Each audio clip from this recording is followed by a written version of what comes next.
आंखें, इसी पर आज चर्चा परिचर्चा करेंगे। और दूसरा जो पद है, दूसरे पद से शुरुआत करेंगे। प्रथम पद की व्याख्या कल कर चुके थे, तो दूसरे पद से शुरुआत करते हैं। लहराते हुए खेत दृगों में हुआ बेदखल वह अब जिनसे, हंसती थी उसके जीवन की हरियाली जिनके तृण तृण से, तृण तृण से। आंखों ही में घूमा करता था वह उसकी आंखों का तारा, कारकुनों की लाठी से जो गया जवानी ही में मारा। दृग, दृग क्या होते हैं? नेत्र। और दृगों, नेत्रों। बेदखल, बेदखल होता है कि किसी को भी अगर किसी के साथ हिस्सेदारी की हुई है तो उस हिस्सेदारी से उसे अलग कर देना। तृण तृण, तृण तृण में पुनरुक्ति प्रकाश अलंकार है। तृण तृण का मतलब है तिनके तिनके। ये जो तृण तृण है, दृग है, ये इस प्रकार के जो शब्द कवि ने प्रयोग किए हैं, संस्कृत शब्दों को कवि ने प्रयोग किया, इससे ये पता चलता है कि कवि ने संस्कृत के शब्दों का भी अपनी कविताओं में अच्छे से सुंदर तरीके से कवि ने संस्कृत के शब्दों का भी प्रयोग किया है। ठीक है, आगे है कारकुन। कारकुन क्या होते हैं? कारकुन जमींदार के कारिंदों को कहा जाता है, जो जमींदार के आदेश पर चलते हैं और ये किसानों से लगान आदि वसूलने का काम करते हैं। ये बदमाश और बिना दया के व्यक्ति होते हैं। और जमींदारों के इन कारिंदों ने क्या किया? किसान के बेटे को पीट पीट कर इसलिए मार डाला था क्योंकि वो किसान का बेटा उन्हें उनकी लगान को नहीं चुका पाया था। ठीक है, ये कारिंदे का अर्थ होता है। कारिंदे का अर्थ क्या हुआ? कारिंदे का अर्थ हो गया, ये एक जमींदार के कारिंदे होते हैं, जमींदार के आदेश के अनुसार चलते हैं और ये किसानों से लगान आदि वसूल करने का काम करते हैं और ये बदमाश और बिना दया के व्यक्ति होते हैं। ठीक है भाई, इतनी बात समझ आई? अब देखिएगा, इस काव्यांश में कवि ने जमींदार के शोषण की मार झेल रहे किसान की जो कमजोर दशा है, दैन्य दशा है, उस दैन्य दशा का कवि ने इस काव्यांश में क्या क्या वर्णन किया है। इस काव्यांश के माध्यम से कवि ने किसान की दैन्य दशा का निरूपण किया है। ठीक है, अब देखिए इस काव्यांश में कवि क्या कहते हैं किसान के संदर्भ में। लहराते हुए खेत दृगों में हुआ बेदखल हुआ अब जिनसे। कवि ने किसान की कमजोर दशा का, कमजोर दशा के संदर्भ में बताते हुए कवि कहते हैं कि किसान लहराते हुए खेत दृगों में, कि किसान की आंखों में, किसान के नेत्रों में वो लहराते हुए खेतों के जो चित्र हैं वो किसान की आंखों में बैठे हुए हैं। किसान की आंखों में वो संजोए हुए हैं।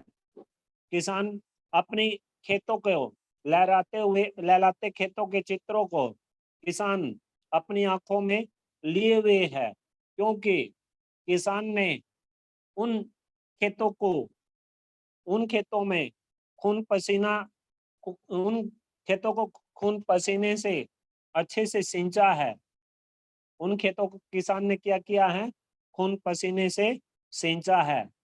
हुआ बेदखल वह अब जिनसे, और अब उस किसान को जमींदार ने क्या कर दिया है? उसके अपने खेतों से बेदखल कर दिया है। उसको, किसान के ही खेत हैं और किसान को ही क्या कर दिया? बेदखल कर दिया। किसने? जमींदार ने। अर्थात उस किसान को उसके खेत जमींदार ने छीन लिए हैं। उस किसान से, किसान के खेतों को किसने छीन लिया है? जमींदार ने छीन लिया। ठीक है भाई, किसने छीन लिया? जमींदार ने। और हंसती थी उसके जीवन की हरियाली जिनके तृण तृण से। तृण तृण में कौन सा अलंकार है? तृण तृण में है कौन सा? पुनरुक्ति प्रकाश अलंकार। और हरियाली, हंसती थी उसके जीवन की हरियाली जिनके में, इसमें जीवन की हरियाली में रूपक अलंकार विद्यमान है। ठीक है, आगे चलिएगा कि इसका अनुवाद देखिएगा। हंसती थी उसके जीवन की हरियाली जिनके तृण तृण से, कि जो किसान के लहलाते खेत हैं, उन खेतों में खड़ी फसल के तिनके तिनके में किसान के जीवन की हरियाली साफ स्पष्ट रूप से देखने को मिलती थी। अर्थात कहने का तात्पर्य यही है कि लहलाते खेत एक किसान के जीवन के विकास और किसान की खुशी का मुख्य आधार थे। किसान की खुशी का मुख्य आधार क्या थे? लहलाते खेत थे, वही उसके जीवन का विकास थे, वही किसान की खुशी थी। क्योंकि जब किसान ने अपने खून पसीने से उन खेतों को सींचा था, उन खेतों को लहलाया था, उन खेतों को अच्छे से लहलाया था, तो उसके तिनके तिनके में को देखकर किसान अपनी खड़ी फसल के तिनके तिनके को देखकर बड़ा ही खुश होता था, बड़ा ही खुश होता था, बड़ी खुशी मिलती थी किसान को। और किसान ये सोचता था कि अब तो वो जो उस पर गरीबी का जो बोझ वो निरंतर ढो रहा है, उस गरीबी से भी उसे ये जो उसकी लहराती हुई फसल है, ये लहराती हुई फसल उसे गरीबी से भी मुक्ति दिलवाएगी। ऐसी सोच किसान क्या करता है? अपने मस्तिष्क में पैदा करता है। ठीक है, लेकिन होता क्या है? उसके विपरीत हो जाता है। किसान किसान जो सोचता है ना, उसके बिल्कुल ही विपरीत होता है। आप देखते भी हो, हम क्या करते हैं?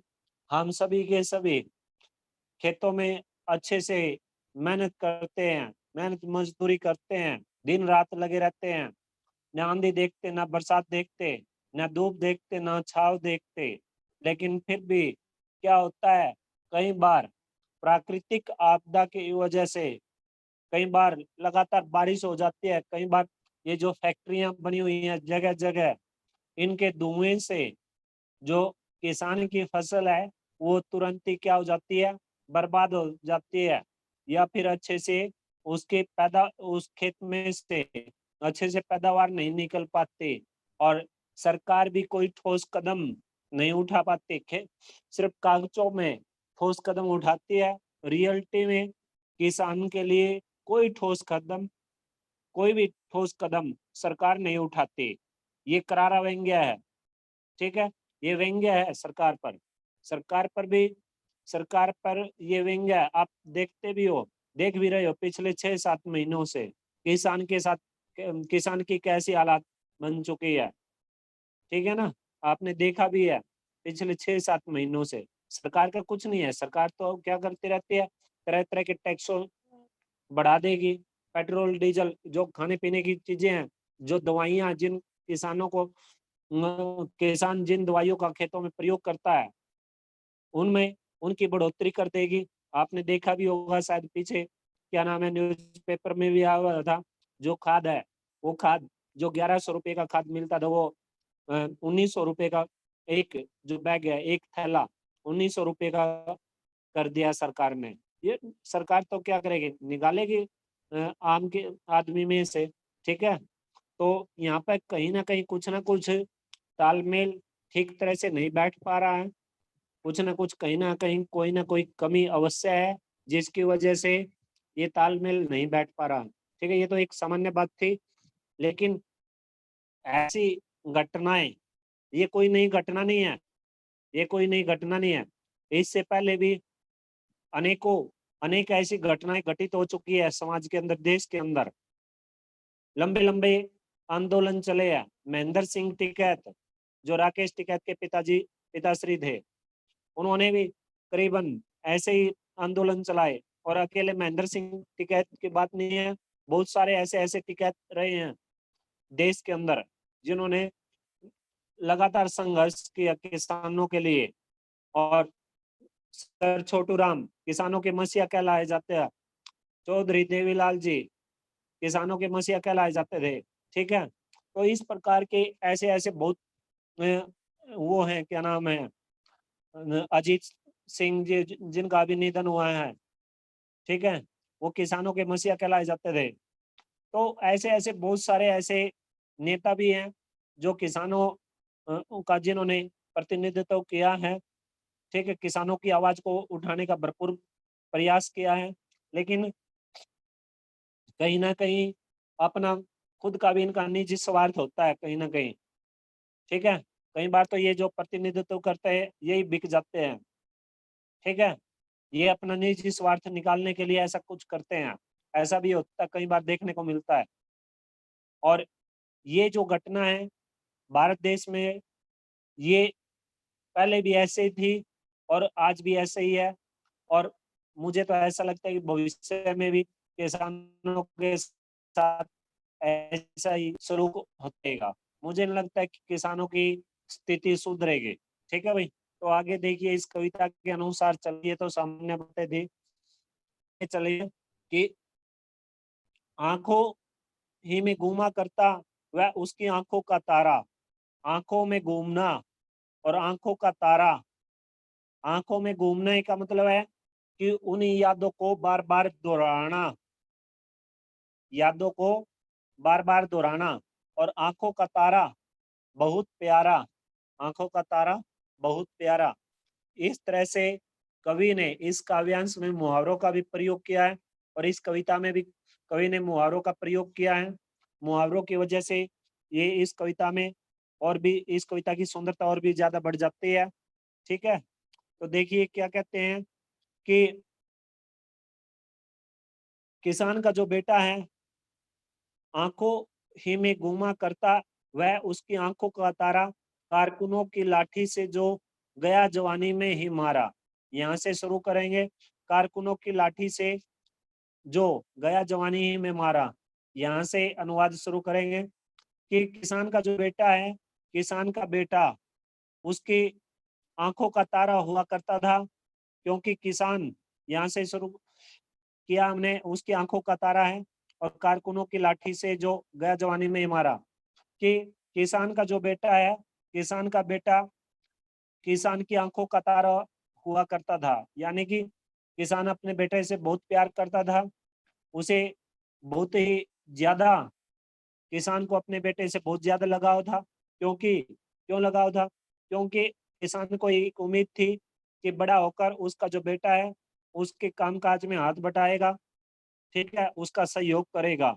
लेकिन होता क्या है, उस किसान के विपरीत हो जाता है, उसकी विचारधारा के विपरीत होता है। कारकुनों की लाठी से जो गया जवानी में ही मारा।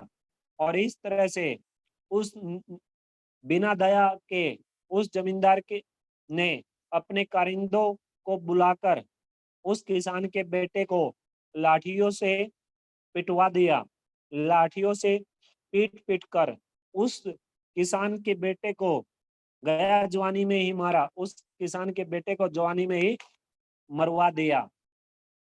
उस किसान के बेटे को उस जमींदार ने अपने कारिंदों से लाठियों से पीट पीट कर जवानी में ही मरवा दिया। और आज वो जो किसान है, आज वो किसान आंखों में ही घूमा करता। आज, अब इस पंक्ति का अनुवाद देखिएगा कि आज वो किसान अपने बेटे की तस्वीर को अपनी आंखों में लिए हुए है, यानी कि आज अपने बेटे की तस्वीर किसान की सोनी और दुख भरी आंखों के में छिपी हुई है।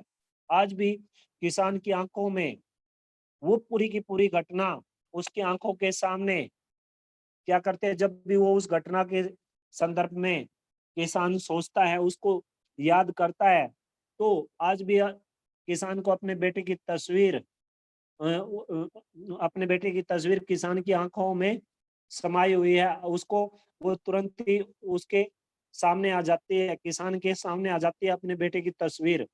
और वो उस घटना की, कौन सी घटना की? जब जमींदार ने अपने कारिंदों से उस किसान के बेटे को लाठियों से पीट पीट कर जवानी में ही मरवा दिया था। उस घटना को जब किसान याद करता है तो वो घटना दुख पैदा करने वाली है। और उस दुख भरी घटना को वो दुख भरी घटना किसान की आंखों में आज भी विद्यमान है। अर्थात आज किसान अपने मृतक बेटे को जब भी याद करता है तो उसका दुख उस किसान की आंखों में स्पष्ट रूप से देखने को मिलता है। यानी कि कहने का भाव यही है कि जब भी किसान अपने उस मरे हुए बेटे को याद करता है तो उस मरे हुए बेटे को याद कर कर किसान हम देख सकते हैं, कवि ने भी देखा है कि उस मरे हुए बेटे को जब किसान याद करता है तो उसका जो दुख है, उसका किसका दुख, किसान का दुख कवि को उसकी आंखों में स्पष्ट रूप से दिखाई देता है। ठीक है, ये इस काव्यांश का अनुवाद था। अब इस काव्यांश का विशेष देख लीजिएगा। विशेष में चले तो सबसे पहले तो इसमें किसान की दयनीय दशा के संदर्भ में बताया कवि ने। फिर इसमें कवि ने जमींदार के अत्याचारों के संदर्भ में भी बताया है, क्योंकि अत्याचारों का वर्णन भी यथार्थ रूप से कवि ने इस काव्यांश में किया है। कवि ने तत्सम उर्दू शब्दों का भी प्रयोग किया है, जैसे कारकुन आ गया, ये उर्दू शब्द हो गए, जैसे तृण तृण दृग हो गए, ये संस्कृत के शब्द है, बेदखल हो गए, ये उर्दू शब्द हो गए। तो इस प्रकार से कवि ने इसमें क्या किया है, इस काव्यांश में कवि ने तत्सम शब्दों का प्रयोग किया और उर्दू शब्दों का प्रयोग किया। तृण तृण में पुनरुक्ति प्रकाश अलंकार विद्यमान है, आंखों का तारा, और जो ये है क्या नाम है, आंखों में घूमना, ये इस प्रकार के मुहावरों का कवि ने प्रयोग किया है। और जो भाषा है, भाषा सहज सरल विषयानुकूल है, क्योंकि कवि ने कैसी बोली का प्रयोग किया है, खड़ी बोली का प्रयोग किया है। और लक्षण सब शक्ति है, कौन सी सब शक्ति का सारा लिया है, लक्षण सब शक्ति। और अगर रस की बात करें, रस की बात करें तो करुण रस विद्यमान है, मात्रिक छंद है और दृश्य बिंब है। कौन सा बिंब है, दृश्य बिंब। कौन सा बिंब विद्यमान है, दृश्य बिंब। अब बिंब क्या होता है, बिंब यानी कि बिंब यानी कि भाव की जो चित्रात्मक अभिव्यक्ति करना ही बिंब होता है। भाव होते हैं ना, भाव, भाव की चित्रात्मकता, चित्रात्मक अभिव्यक्ति करना ही बिंब कहलाते हैं। बिंब यानी कि आईना, दर्पण, शीशा, यानी कि जो कुछ हमने देखा है उसे प्रकट करना, उसकी अच्छे से उसे बताना। ठीक है, और ये जो घटनाएं इस कविता में किसान के दुख की के संदर्भ में जो कवि बता रहे हैं, ये चित्रात्मकता है, इसमें दृश्य बिंब है, क्योंकि कवि ने ये सभी कुछ अपनी आंखों से देखा, महसूस किया है। ठीक है भाई, तो आगे चलिएगा। इस हेलो, आगे चलिएगा, तीसरे पद पे चलते हैं। तो तीसरे पद की व्याख्या देखिएगा। बिका दिया घर द्वार, बिका दिया घर द्वार, महाजन ने न ब्याज की कोड़ी छोड़ी, रह रह आंखों में चुभती वह कुरकुही बर्दों की जोड़ी, उजरी उसके सिवा किसे कब पास दुहाने आने देती, अह आंखों में नाचा करती, उजड़ गई जो सुख की खेती। आप देखिए इसमें जो कठिन शब्द आए हैं, कठिन शब्दों का अर्थ जान लीजिएगा। महाजन, महाजन कौन होता है, महाजन होता है ब्याज पर रुपये देने वाला, जो ग्रामीण बनिया, एक तरह से ग्रामीण जो बनिया होता है उसको महाजन बोलते हैं। ठीक है, जैसे ये आड़ती पाड़ती नहीं होते हैं, हम उनके पास से पैसे लेके आते हैं इस रूप में। ठीक है, आंखों में चुभना, आंखों में चुभना ये भी मुहावरा है। तो आंखों में चुभने का मतलब है कि बुरा लगना। कुर्क, कुर्क होता है किसी चीज की नीलामी करना, नीलाम। ठीक है, और बरगो, बरगो का मतलब होता है बैल, बैलों। उजरी, उजरी का मतलब होता है सफेद। ये जो उजरी शब्द है यहाँ पर किसान की गाय के रूप में प्रयोग हुआ है, अब बताएंगे जब व्याख्या करेंगे। तो दुहाने, दुहाने का मतलब होता है दूध देने, दूध दुहने के लिए। और आंखों में नाचना, आंखों में नाचना का भी मतलब क्या है, बार बार आंखों के सामने आना, ये भी मुहावरा है।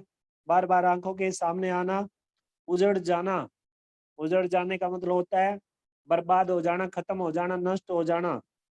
तो इस कविता में भी कवि सुमित्रा नंदन पंत जी ने आजादी से पहले भारतीय किसान की जो दयनीय दशा है, उस दयनीय दशा का वर्णन इस काव्यांश में किया है, इस कविता में किया है। और आजादी के से पहले और आजादी के बाद दोनों स्थितियों को कवि ने इसमें उजागर किया है। ठीक है, तो इस काव्यांश में आजादी से पहले भारतीय किसान की दशा का वर्णन किया है। इन पंक्तियों में महाजन के द्वारा किए गए किसान के शोषण का यथार्थ चित्रण कवि ने किया है। ठीक है, देखिए अब अनुवाद देखिएगा कि बिका दिया घर द्वार, ये किसान की आंख दिखाई गई है यहाँ पर। और ये देखो सब कुछ पूरा का पूरा दृश्य इसमें समाया हुआ है, किसान की आंखों से आंसू बह रहे हैं। ठीक है, तो देखिएगा, अनुवाद देखिए। बिका दिया घर द्वार, महाजन ने न ब्याज की कौड़ी छोड़ी। कवि ने बताया कि महाजन ने अपना ऋण और उस पर लगाए गए ब्याज की रकम को वसूलने के लिए किसान के घर की क्या कर दी, नीलामी कर दी।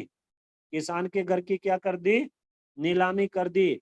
और उस किसान को, उस बेचारे किसान को उस महाजन ने क्या कर दिया, बेघर कर दिया। क्या कर दिया, बेघर कर दिया, बिना घर के कर दिया। और इस तरह से महाजन ने, उसने यानी कि महाजन ने अपनी एक एक कौड़ी अर्थात अपना पूरा का पूरा ऋण प्राप्त कर, उससे क्या कर लिया, किसान के घर को बेचकर किसान से अपना पूरा का पूरा ऋण प्राप्त कर लिया। और ऐसा करते समय, ऐसा करते समय क्या हुआ, ऐसा करते समय उस महाजन ने किसान पर थोड़ी सी भी, जरा सी भी दया दृष्टि नहीं दिखाई। उस किसान पर उसने थोड़ी सी भी दया दृष्टि नहीं दिखाई। और आगे देखिएगा, रह रह में पुनरुक्ति प्रकाश अलंकार है। रह रह है, आंखों में चुभती वह है, कुर्क हुई बर्दों की जोड़ी। और उसने किसान की जीविका का जो एकमात्र साधन है, एकमात्र साधन क्या था किसान की जीविका का, जिसके सारे किसान अपना जीवन व्यतीत कर रहा था, वो था किसान के पास जो सुंदर बैलों की जोड़ी थी। उस सुंदर, वो किसान की एकमात्र जीविका का एकमात्र साधन था किसान के पास। लेकिन उसको भी उस जमींदार ने, उस सुंदर बैलों की जोड़ी को भी उस जमींदार ने क्या करवा दिया, बिकवा दिया। यानी कि उसके भी, उस सुंदर बैलों की जोड़ी की भी नीलामी करवा दी। और इस तरह से किसान मजबूर होकर अपने बैलों को नीलाम होते देखता रह गया। लेकिन वो बेचारा मजबूर बेसहाय जो किसान है, वो कुछ भी नहीं कर पाया। और आज भी रह रहे आंखों में चुभती वह है। और आज भी वो जो बैलों की सुंदर जोड़ी थी, उस सुंदर जोड़ी को किसान याद करता है, तो उसके हृदय में, उसकी आंखों में वो जो दुख है, वो दुख आज भी किसान की आंखों में पैदा हो, आज भी किसान की आंखों में वो, जब किसान अपनी उस सुंदर बैलों की जोड़ी को याद करता है, वो अपनी सुंदर बैलों की जोड़ी को याद करता है, तो उसे, उस सुंदर बैलों की जोड़ी को याद करके आज भी किसान की आंखों में वो जो दुख है वो चुभता है। आधार कहने का तात्पर्य ये है, उसके हृदय में जो वेदना है, वो वेदना उत्पन्न हो जाती है। वो जो दुख है, वो दुख, जब किसान, वो दुख पैदा हो जाता है, कब दुख पैदा हो जाता है, जब किसान अपनी सुंदर बैलों की जोड़ी को याद करता है। उजरी उसके सिवा किसे कब। ठीक है, तो किसान के पास एक सफेद गाय थी और उस सफेद गाय से किसान बहुत ही प्यार करता था, बहुत ही किसान को बहुत लगाव था अपनी सफेद गाय से, और उस गाय को भी किसान से प्यार था। वो गाय भी किसान से बहुत स्नेह करती थी, और इस प्रकार से वो आपस में एक दूसरे से, इस गाय से और गाय किसान से एक दूसरे से बहुत ही प्रेम भाव प्रकट करते थे, एक दूसरे से बहुत ज्यादा प्रेम करते थे। तो लेकिन क्या हुआ, पास दुआने आने देते, पास दुआने आने देते, और वो किसान के अतिरिक्त वो जो गायें थी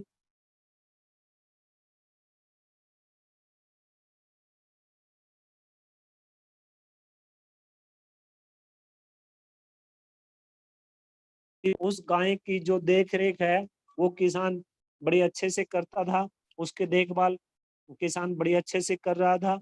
उस गाय को किसान से बहुत प्रेम था, और किसान को गाय से बहुत ज्यादा प्रेम था। दोनों के एक दूसरे से बहुत ही घनिष्ठ प्रेम था। ठीक है, तो इस प्रकार से वो जब भी दूध दुहाने का समय आता, किससे दूध दुहाते थे वो गाय, वो सिर्फ दूध निकलवाते से, किसान के सिवाय, किसान के अतिरिक्त किसी को भी अपने पास नहीं आने देते थे। अब ये जो बातें, ये सामान्य बातें हैं, आप देखते भी होंगे समाज के अंदर। आपके पास अगर पशु है, कुछ पशुओं की आदत हो जाती है कि अच्छे से पालन पोषण करता है, कई बार वो उन्हीं से दूध दुहाते हैं, गाय है, भैंस है, ठीक है, तो वो उन्हीं से करते हैं। अगर कोई दूसरा जाता है तो उन्हें मारने के लिए दौड़ते हैं। ठीक है ना, तो आगे चलिएगा। आंखों में नाचा करती उजड़ गई जो सुख की खेती। और आज भी किसान उस गाय को क्या करता है, आज भी किसान उस अपनी गाय को याद करता है, और उस गाय को याद कर कर क्या करता है, किसान के मन में, किसान के हृदय में दुख उत्पन्न होता है। ठीक है, तो फिर देखिएगा, आंखों में नाचा करती उजड़ गई जो सुख की खेती, और उसके प्रति, उसके मन में किसके प्रति, गाय के प्रति आज भी किसान के मन में वही प्रेम है, वही प्रेम भाव है। लेकिन किसान का वो जो सुख में, सुख से भरा हुआ जो जीवन था, वो सुख से भरा हुआ जीवन किसान का उजड़ गया है। लेकिन उसे अपनी उस सुखी जीवन की याद बार बार आती है, और बार बार अपने उस याद कर कर किसान क्या करता है, दुखी हो जाता है। उसे याद करके किसान के हृदय में एक वो दुख पैदा हो जाता है, एक जो पीड़ा है, एक जो वेदना है, वो किसान के हृदय में उभर आती है। ठीक है, कब कब उभर आती है, जब किसान अपनी लहलाती है, जब किसान अपने बेटे को याद करता है, जब किसान क्या करता याद करता है, अपने बैलों की सुंदर सुंदर बैलों की जोड़ी को याद करता है, तो उस समय किसान से ये पूरे के पूरे सुखमय जीवन को, क्योंकि ये सभी की सभी चीजें किसान को सुख देने वाली थी, तो इस तरह से ये सुखमय जीवन को किसान जब याद करता है, तो किसान के पीड़ा उभराती है, किसान को ये सभी कुछ दुख पहुंचाती है। ठीक है, तो इसमें चुगना और आंखों में नाचना ये मुहावरे का सुंदर प्रयोग है, विशेष के रूप में चलेंगे। और महाजनों के अत्याचारों के नीचे किसान ने अपना पूरा का पूरा जीवन ही व्यतीत कर दिया, और किसान का घर, बैल, गाय सब कुछ बिक गई है, उसकी मूल संपत्ति जो थी उससे अलग हो गया, घर मकान सब कुछ किसान से अलग हो गए। और इस काव्यांश में अनुप्रास, पुनरुक्ति, प्रकाश अलंकारों का सुंदर प्रयोग किया है। पूर्क और भरको जैसे लोक भाषा के शब्दों का भी प्रयोग कवि ने इसमें, और दृश्य भी में प्रसाद गुण है और करुण रस विद्यमान है। ठीक है, और का तो सारा लिया ही है। अब आप में से किसी को कुछ पूछना है तो वो पूछ सकते हो। पूछना भाई किसी भी विद्यार्थी को, बाकी करेंगे कल, ठीक है। पूछना, नहीं पूछना, मयंक, रमन, नहीं पूछना, चलिए ठीक है। इसके जितने प्रश्न उत्तर बनते हैं अभ्यास के वो लिख लेना फिर नोटबुक में अच्छे से, ठीक है।